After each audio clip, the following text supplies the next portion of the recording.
घरातल्या आपल्या सगळ्यात जास्त कामांमध्ये जर कपडे जर झाले ना आपले, तर आपल्याला आहे ना खरंच सगळ्यात रिलॅक्स फील होतं बरं का. कारण कपडे राहिले ना आपले धुवायचे, तर आपल्याला आहे ना असं अधुरं असं वाटतं. कोणाला असं वाटतं कमेंट करून नक्की सांगा बरं का मला.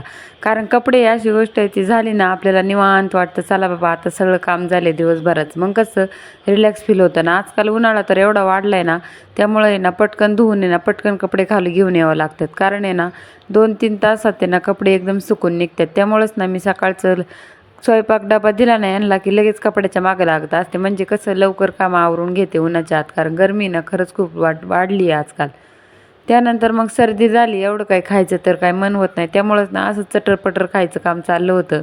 रुद्र पण माझ्यासोबत खात होता बरं का, पण यानेच थोडं पोट भरतंय. त्यामुळंच ना मी आज बनवायला घेतलं होतं रुद्रसाठी शेवया. आणि त्याला आहे ना शेवया द्यायच्या अगोदर चिवताई बघा कशी घरात इकडून तिकडून फिरते, मस्त खेळत होती घरात, त्यामुळे एक व्हिडिओ घेतला. त्यानंतर त्याला शेवया बनवून दिल्यात. त्याने जेवण घेतलं आणि मला पण कोबीची भाजी, चपाती आणि कैरी असं जेवण केलं. आणि असं गेला आजचा दिवस. बाय.